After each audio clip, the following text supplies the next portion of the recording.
I didn't realize at the time, and we didn't realize at the time, just how many women felt exactly the same as we did. How many mums were sat there wanting more, wanting to grow their businesses, not being able to network, not having a safe and secure space, not feeling seen and heard and supported.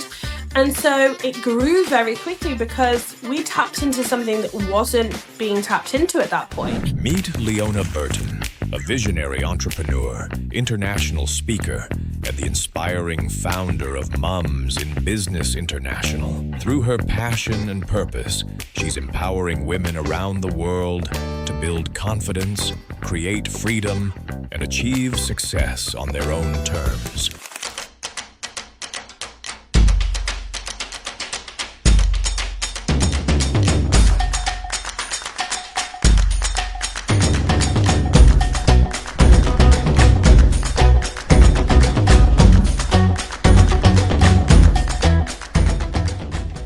Welcome to the Unlock podcast. Leona Burton, how are you? I'm great. How are you? I'm well, Leona. I mean, I'm really excited for this because you're the second Success Principles trainer on here. So a couple of weeks ago, I had Earl Ward, obviously about AI.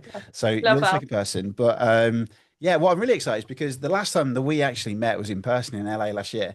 And we had a bit of a stare off where we had to look into each other's eyes for about 3 minutes, which my wife will probably listen to this as well, and it was quite a special moment. But maybe it more was on a that special later. moment. It was a special moment, and when you are given these tasks, it definitely feels uncomfortable in the beginning, but once you move through that stage of uncomfortability, actually something really powerful are looking somebody in the eyes. And I think in this day and age where we're so disconnected and lots of our lives are run through Zooms or socials, I actually think there's something quite special in connecting in that way.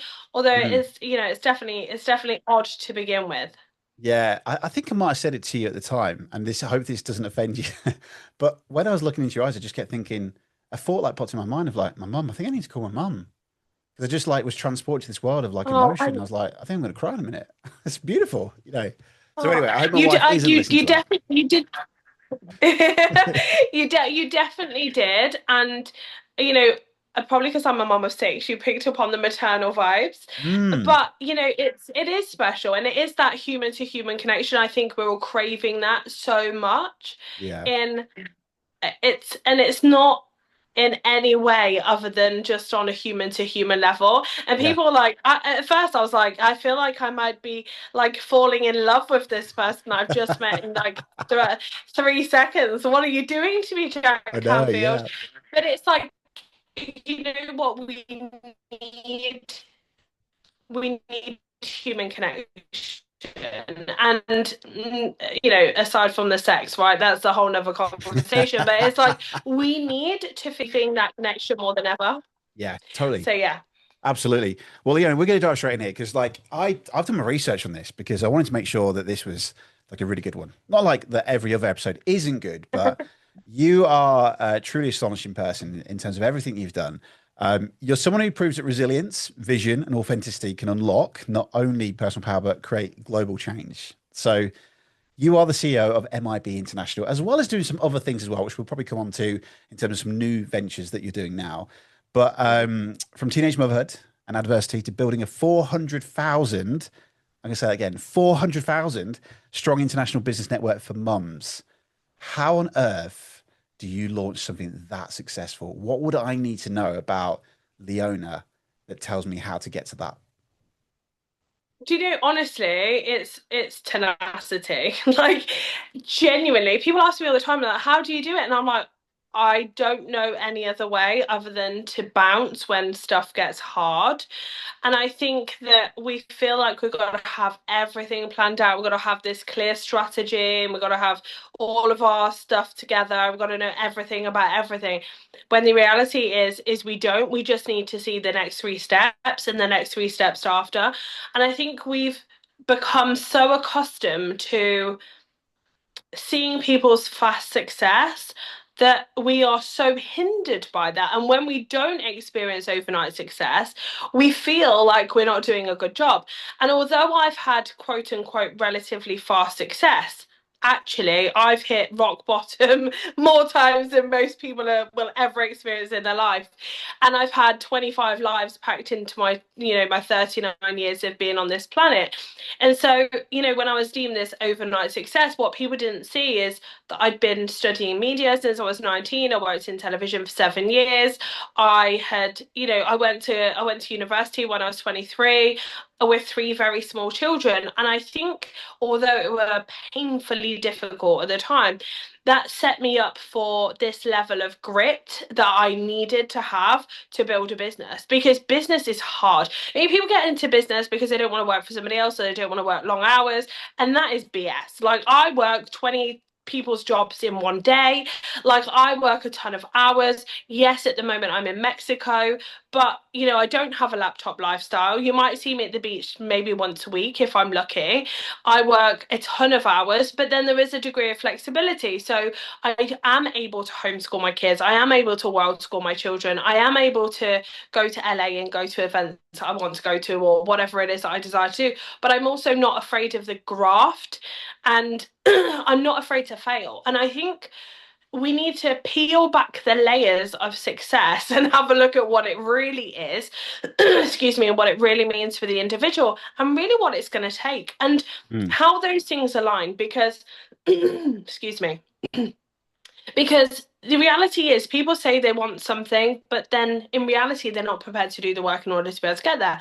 And there's nothing wrong with that, but it's identifying what it is you want, what it is you're prepared to do to get there, and do those two things marry up? And then what are the actionables you need to take every day in order to be able to make them happen? And I think we make it so much more complicated than it needs to be. I mean, don't get me wrong, Mm. it is complicated in certain ways, because you've got to navigate, you've got to move, you've got to think on your feet, you know, you've got to be able to be maneuverable in business. But there's also an element of very simplistic steps that you need to take every single day in order to be able to build a level of success. And I'm just prepared to bounce more than most. I mean, really, Mm. that's what I put my success down to. I love that. That's a really good, yeah, a really good metaphor there. So I'm interested then. So obviously, because of the stuff that we know, especially with like the success principles and our training, because one of the things that like really stops people getting to where they are is like really understanding what is it that they want. You've Hmm. obviously created this huge, huge platform, over 400,000 members. How did you know what you wanted? And this is going back to like 2017 when you first launched this, Hmm. this idea, this seed that has now developed into something that's global. So tell me about 2017 and the idea for this, of where did this come from and how did you know what you wanted? Well, I mean, in all honesty, I didn't. And that's what I want people to understand. Like, at the time, we didn't set out for it to be the world's largest organization for mums and women in business. That wasn't the idea. The Mm. idea was we were business owners. Life was challenging, juggling kids and business. I was going to networking events and they sucked. And I was like, Yeah. there's got to be more to grow a network than, guys in their 70s telling me how to run a business at 20 something years old, or early 30s. And because we're not talking the same language. Like, Mm. they have done having their kids a long time ago. And forgive me, Ricky, but back in the day, dads weren't as hands-on necessarily. And Yeah. I'm speaking from a place of, I was brought up by a single dad, but it was very different. When these guys were young, wives stayed at home and they made homes and they did all Mm. the homely stuff. And so it was a different era. And so this guy is, at retirement age, telling me how to run a business on social media in my late 20s, early 30s. And I'm talking English, he's talking Dutch, right? And so it wasn't to take away from their experience, because I learned so much from being in those environments. But I also learned that what they were teaching me was not applicable to my life. And it was not, this whole kind of blueprint for success. Mm. You know, where is it? Because I'm yet to find it. And so they were kind of trying to cookie cutter for my business something that was never going to work. And so for me, in the beginning, it was like, I need to find women that look and sounded like me. Like, where are the people that are building a business with a ton of kids, doing the thing with a baby on the boob, or a toddler wrapped around your leg, and really making it make sense for them. I didn't realize at the time, and we didn't realize at the time, just how many women felt exactly the same as we did. How many mums were sat there wanting more, wanting to grow their businesses, not being able to network, not having a safe and secure space, not feeling seen and heard and Mm. supported. And so it grew very quickly because we tapped into something that wasn't being tapped into at that point. And I mean, it was, it was a lot of work, but the reality is we tapped into a golden scene, Mickey, because nobody was doing it. Nobody, and Yeah. still, we are industry leading and we're still, leaders in globally because nobody's doing it in the way that we do it because a lot of people that have tried to peel off from the community and replicate it, they don't understand it quite as much as I did, right? Mm. And Yeah. so when people get really like, oh god, somebody started in competition with me, I'm like, they don't have your experience, they don't have your knowledge, they have their own. Let them go off and do their thing. But I know, being a mom of six, how hard it is to run a business, juggle kids, manage. I mean, my kids are homeschooled now, so manage their schooling and their careers. I mean, my oldest is 21, but I swear he's as much hard work as a 3-year-old. And and managing all of those moving parts that we have to move, whether we're mums or not mums, or dads or not dads, whatever it is, like building a business is challenging. And so MIB is made up of all of these people. Some of them have children and some of them don't, but it's a safe space for people to bring their children should they desire.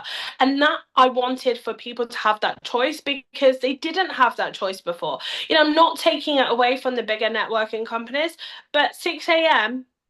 is not the time when you're going to find a mum leaving the house to Hmm. go to a networking meeting, or if they're breastfeeding, or if they've got children with additional needs that they're, for whatever reason they're not in school.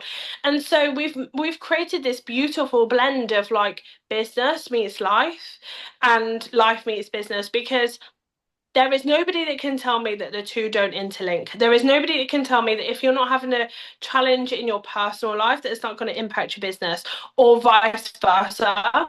And Mm. so in a lot of traditional networking environments, it's very, very like it's just business, which is great, but you don't know the layers and the things that are happening in that person's life that will impact their business, that will impact the way they're showing up for their business. And so we focus on business, but we also make sure that we check in personally. And I Mm. think that's why we've built such a, a huge community of women, because we're like, no, we know that it's not just, how many sales did you make this week? It's, are you doing all right? Like, are Yeah. you Yeah. actually, are you good? Like, are you good? Because life is lifing, right?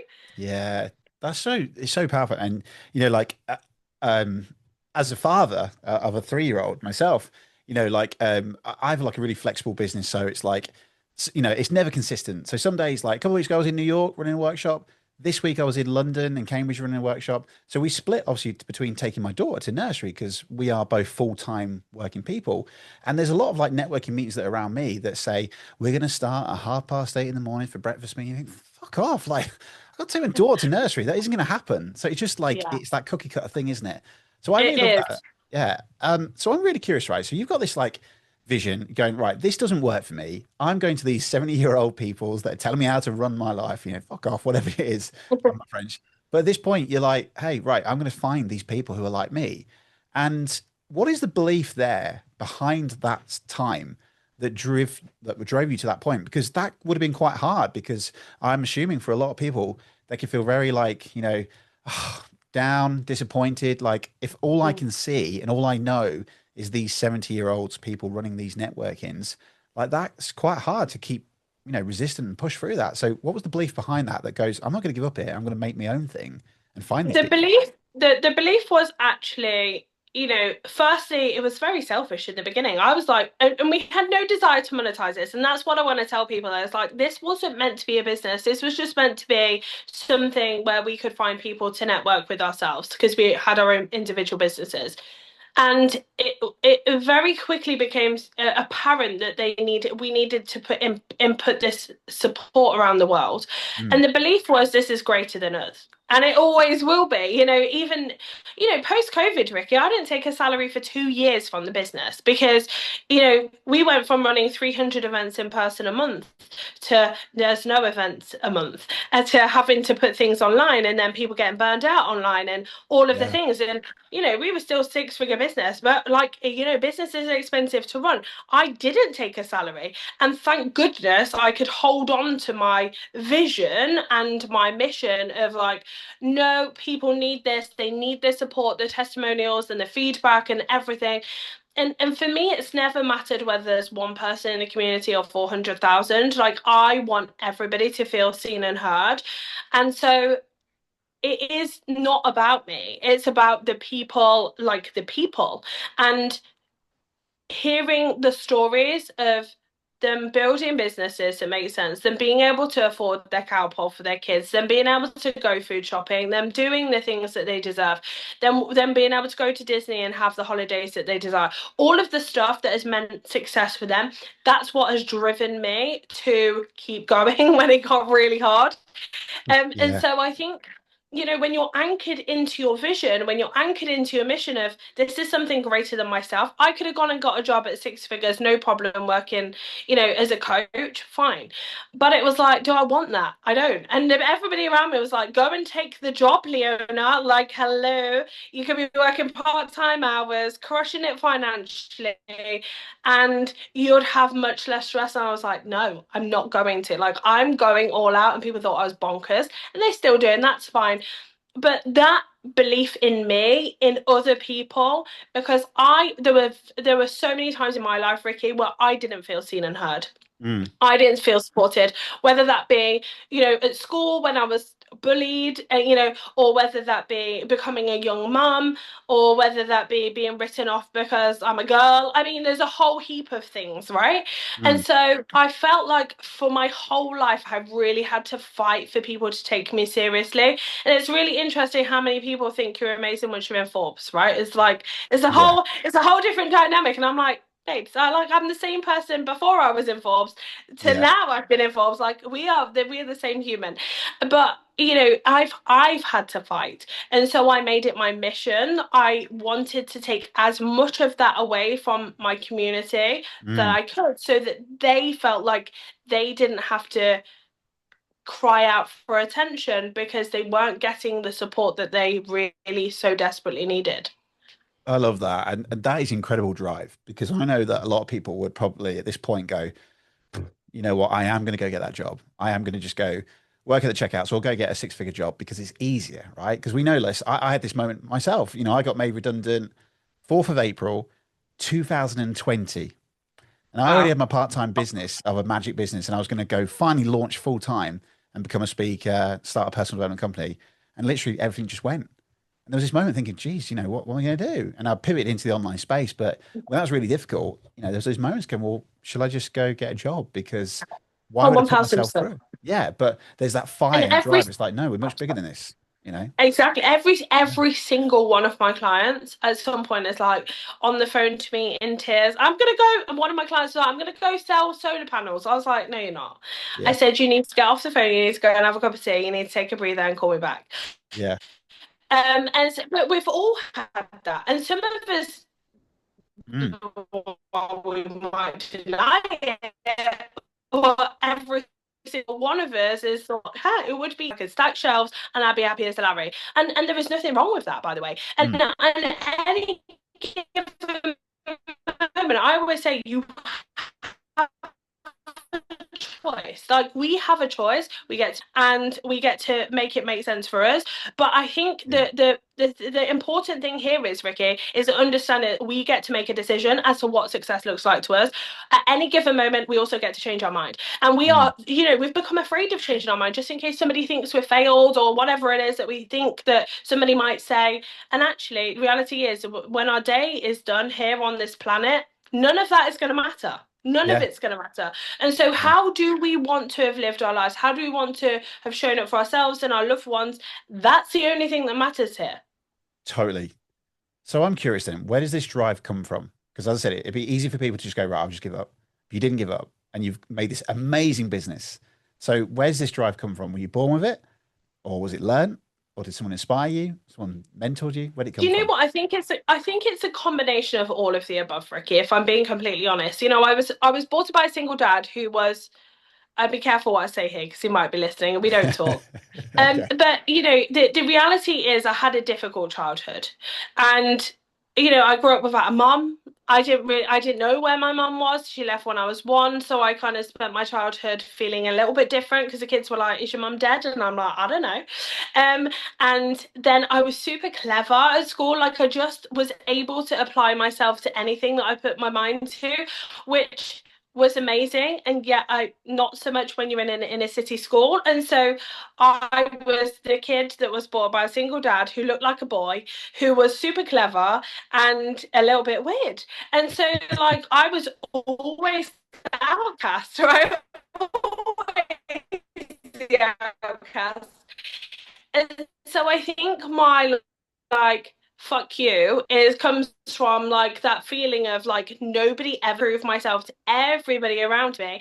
And you know there's a little bit of me that's like I'll show you, like I will not be beaten. And I know we're not meant to come from that energy, but sometimes I use it to my advantage. But there's a deep desire in me to build a life that makes me proud, that makes my kids proud, that gives them the life that I want for them. I didn't have a great childhood, but Mm, I want my children, regardless of being born to a quote unquote young mum, to have the best opportunity to live a life that makes sense to them. And have I always got it right, Ricky? No. mm, Have things gone sideways? Of course. I have six kids. They're all different personalities, and some of it is on them to make that decision for themselves, which is an interesting. It's interesting, right? When they get to an age where you're like, what are you doing? But okay, I'm just gonna hold your hand regardless, but it's a poor choice. Um, yeah. but it's also understanding that we're always learning as Mm, individuals, as business owners, and as people and as parents. We are evolving consistently. So this drive comes from this desire to be ever evolving, to experience as many experiences as I can, because I believe in packing my life out with amazing things and opportunities and experiences. I am the annoying person in the classroom that will put my hand up 17 times to want to really understand something. But because I'm naturally inquisitive and I feel like I wasn't put on this planet to live just an okay life. I'm like, if I'm here, I want to have the best fucking life that I can have in this moment and live it in a way in which inspires and motivates other people. And it gives my kids, you know, the opportunity to build a life that makes sense to them. And if I can do that, be a good person, make some money, and do the very best that I can, I know that I will close my eyes at the whenever that is, and I've gone, yeah, girlfriend, you did a good job. And that's the thing that's important for me. Everything else is an irrelevance. And mm, once that I made that switch in my head of trying to please everybody and appease everybody, it was like the game went up a level because I was like, you know, wanted to be the perfect daughter and wanted to be the perfect this and da da da. And, you know, I felt like I consistently had to appease everybody. And what I realized is it's impossible because what somebody else's expectation of you is not going to be the same as the next person. And I was like, this is bloody hard work. I'm knackered trying to please everybody else and not pleasing myself. yeah. Tell me about that then, because I mean, that's something that I'm still struggling with in my life, you know, and probably like a lot of people as well, right? People pleasing, because the way we're born, probably the way we're conditioned that. So how did you get over that? Because that's a big thing to, I'm assuming that's going to be like one of the big milestones that helps you get to where you are now. Yeah, absolutely. I mean, there were definitely, you know, personal development has helped me hugely. I mean, I moved into my 20s like an angry little beast. You know, I would complain about You, everything. not angry, surely. I Come on. was.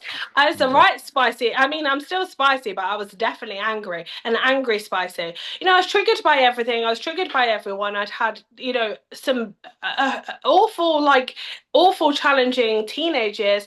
And then I had kids early, and I was like, God, this is bloody hard work, and nobody would take me seriously. So I was kind of pissed off with the world. And once I realized that actually that's my responsibility to take care of, and nobody else was going to fix it for me, and I had to do the work on myself so that my world changed and my surroundings changed and my experiences with people changed, and I got to decide who I spent time with, and I got to decide who I, you know, chose to walk away from in my life. I walked away from some of my closest relationships, family included, which was exceptionally hard at the time, but the right thing for me and mine. And, I had a really hard time for that. I knew in that moment I had to do the right thing by me. And so that was part of it. And then, I really struggled with body image because, I was trained in musical theatre. I was, I went in for as a grade 8 coloratura soprano, and like, it was, you're not skinny enough for West End, Leona. And I was like, what? This is ridiculous and Wow. absurd, right? And I mean, it's a little better now, but like, 15 years ago, that was, a lead role. You're not a size 8, then there's a problem. Mm. And so I was battling against all of those things. And so one of the things I did do is I went and modeled professionally for Gokwan, which was the scariest thing I've Wow. probably ever done. I went and modeled on a catwalk, which was it was painful at best. But I think doing those things, they really helped me come out of my shell. And there was an element of like, I'm not just doing this for me, I'm doing this for my kids, I'm doing this for the women around me that are like, that don't feel good enough, whether that's in their bodies, in their minds, whatever, like all of the stuff. And in that moment, it felt like I shed something of like, nah, fuck it. I'm going all in. If I can walk on a catwalk in heels, which is painful, wearing God only knows what, that has not been chosen by me, and I'm exposing myself publicly to the world on television with all of these celebs, I can do anything. Like, listen, Yeah. that's fine. I'm Yeah. good to go. And so, even though it was hideous in the moment, it was like, oh, this is quite freeing. People don't really care.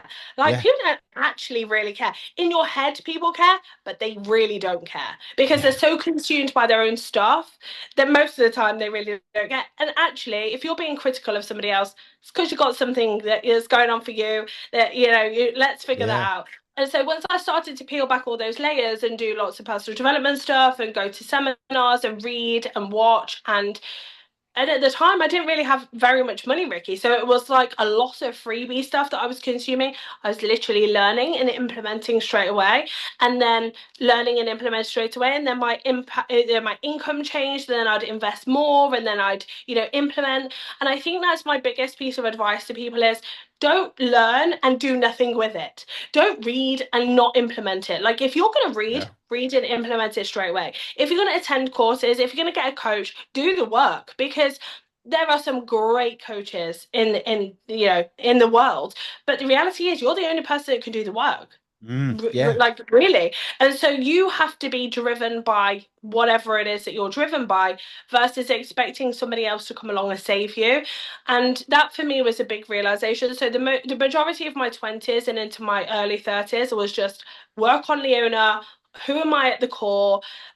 She's quirky, she's a bit weird, she's a bit bonkers, she's highly intelligent but hides it. I'm not doing that anymore. Do you know what? I want to walk into a boardroom and people take me seriously. And what's really interesting is this year in particular, I've been in meetings with billionaires, people that are managing multi-billion dollar portfolios, huge billion-dollar organizations, and they're taking me seriously and they're listening to my advice. And I'm like, oh my God, I actually know what I'm talking about. Yeah. People actually are taking me seriously for me. This weird little kid, Leona, that nobody you could quite figure out. Oh my God, I'm actually quite good at what I do. And so it comes to the point where you are so far away from where you once were. It's like it's a whole nother life. But actually, the steps were relatively small to get to this point. Does that make Mm. sense? Yeah. It's Yeah. just Yeah. compound. That's all it is. It sounds like you had a story in your mind of who you are, like everyone does, right? We all have this story, right? We all believe it's true, but when was the last time really we checked the evidence to see if it was true? And then you got Yeah. to this point and went, fuck no, this story that I've been holding for so long is just not true. I'm going to write my own story and Yeah. change my beliefs. So I'm into personal development too. So I'm high fiving you right on the camera. So for anyone watching, right, high fiving. Obviously, we're both like train the trainers, Jack Canfield, Yeah. success principal trainer. So I'm really curious to understand what are like the key success principles that you use in your daily life, or even back then, because I can't remember when you actually did all your training with Jack and all that. But what are like the fundamental success principles that you use day in, day out to help you be the best version of yourself? Number one, take 100% responsibility. Yeah. It should be in like scratched into your eyelids. Yes. Because honestly, I mean, the reality is shit happens, life happens, stuff happens, and people are awful people, and awful things happen to good people. How we react and respond to any given situation makes a huge difference.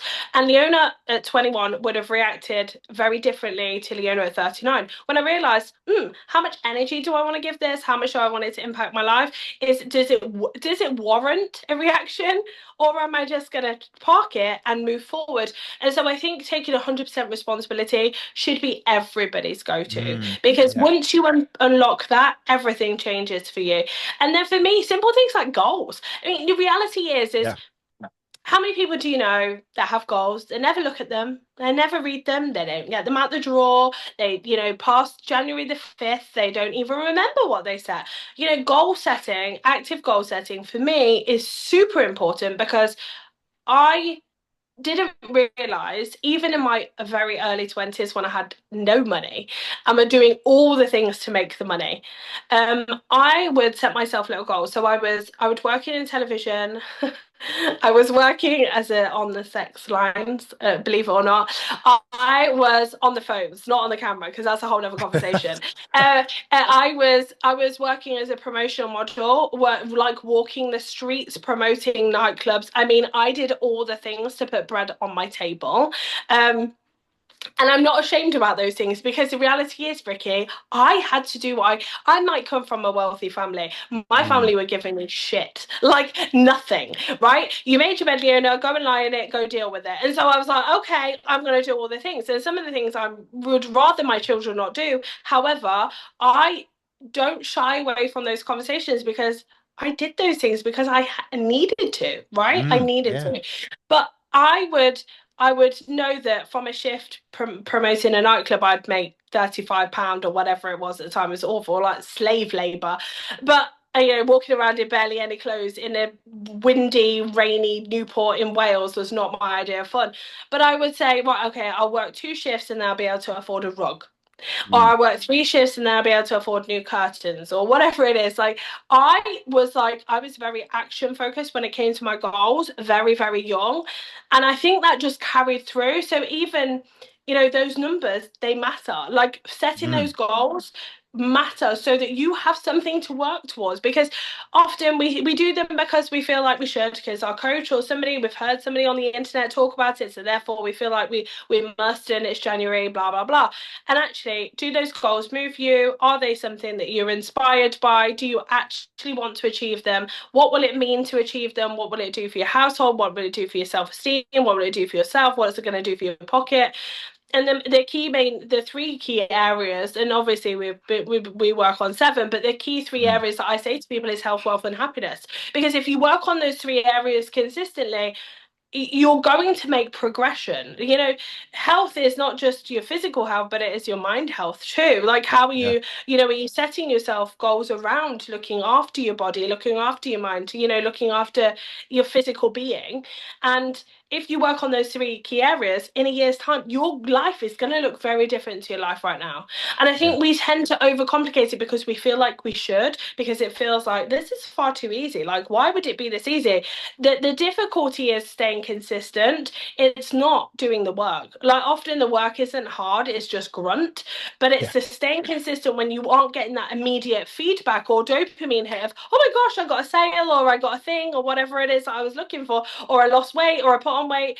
It's staying motivated, right? When things get tough. I believe in motivation to a degree. As far as I'm concerned, it's discipline, it's habit. I Mm. don't feel like everyone's like, you're so happy and motivated all the time. And I'm like, babe, I got up at 3 a.m. to have my first meeting. Listen, motivation was not on my brain at 3 a.m. A cup Mm. of tea and staying sane was. However, I'm disciplined and I have good, solid habits set into my life. And that's the thing that keeps me going when I'm not motivated. Yeah, I love that. So lots of good stuff there. So I love the chunking it down, for a goal for a rug and then a goal for something else. That's really cool. I love that. Because I think sometimes we do just think of the big, big thing and forget, oh, actually, well, let's just break it down a little bit. Let's just go for a little bit smaller first, right? Before we go for the Right. big thing, because we lose it. So I'm interested then here about these habits thing, because, if we could bottle, right, all successful people like yourself, successful entrepreneurs, what is it that people are doing and how do we model that? So you've already said like you get up at 3 a.m. and it's not really necessarily about motivation, but it's discipline. I want to be Mm. sane, I want to have a cup of tea. So what are your daily habits? Now, obviously you've already touched already about reminding yourself about the goal, right? Because I've done this where it's like really fucking hard. You just go, for fuck's sake. You go, oh shit, actually, Yeah. why is it I'm doing? Why am I doing this? Right. So what's your daily habits that helps you every single day? And how do you So stay disciplined in a busy world? So most days I'm up between 4 and 5, like maximum 5 a.m. every day, usually 4. And I get up straight away and I put something that's motivational in my ears because even if it's music, like I am an energy person, have a cup of tea, then I start to work on my day. I start really early and some people wouldn't agree with that, but I do. I think it's really, really important. And then I have scrambled egg at 10 o'clock in the morning. It's very boring and I eat salad every night for dinner with eggs. I mean, my life is so boring and so routine. It is ridiculous. But the things are, you're reading and you're listening. I'm not going to tell you anything that's revolutionary here, guys. It's the priming and prepping and making sure that you are not just sat down and you're moving in between meetings. And I am far from a nutritionist or a PT, let me tell you. But what I do know is how we look after ourselves, how we look after our mind, how we look after our body makes a massive impact. So for me, my daily steps are making sure that I'm getting up early, make sure that I get enough sleep, making sure that I'm drinking enough water because I work a lot of hours, otherwise I'll be a shriveled up prune, making sure that I check in with my children. So for me, it's that making sure I'm having quality time with my children, even if it's in increments. So, between a meeting, I'll go in with the pool with them or I'll read a book with them, or those are my non-negotiables every day. And then I have 3 to 5 core things in my business I are a no matter what for my business. And then I mean it's that boring, Ricky, to be honest. I mean it's not sexy or exciting. It's the consistency. Yeah. It's the doing the same thing over and over when it feels boring and we're like, it's that. Mm, It's like, yeah, yeah. but it works. It works. And Yeah. Yeah. and it it's the finding what works for you. Some people say to me, Leona, I can never get up at 4 a.m. And I'm like, that's fine. But when are you Mm, going to work? So you're going to work late. Are you a night person? If you're a night person, work at night. If you're a morning person, we'll work in the morning. But yeah. it's finding the things that work for you and then sticking to those things that's where the discipline comes in. That's Yeah. where the habits come in. And I always say to people, look, reflect on your habits. What's serving you, what's not serving you. We all have things that aren't serving us, right? Then we do, we're Mm, human.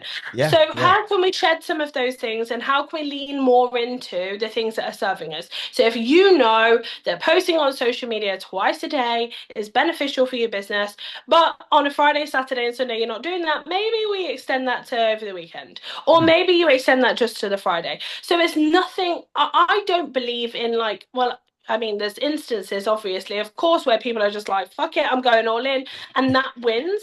But actually, I believe that the real success comes in the mundane. It's mm, the yeah. Yeah. what works for me, what's serving me, what's not serving me, how can I reflect and review? That's another thing that I would say is Mm, reflecting and reviewing in your life and your business is crucial. Like, what is working for me? What is serving me? And understanding that because we are evolving and our small humans are evolving, if you've got them, and our businesses are changing, just doing the do is painful, right? mm, It's like when people say just do the do, I'm like, what the fuck is the do, babe? Like, because when you know, can you tell me? Because my do is different to your do, and we haven't clarified what the do is. yeah. So it's being objective. I've got a 3-year-old. Mm, And you've got a 3-year-old. mm. My 3-year-old does not sit down. Like Same. she Yeah. is a machine.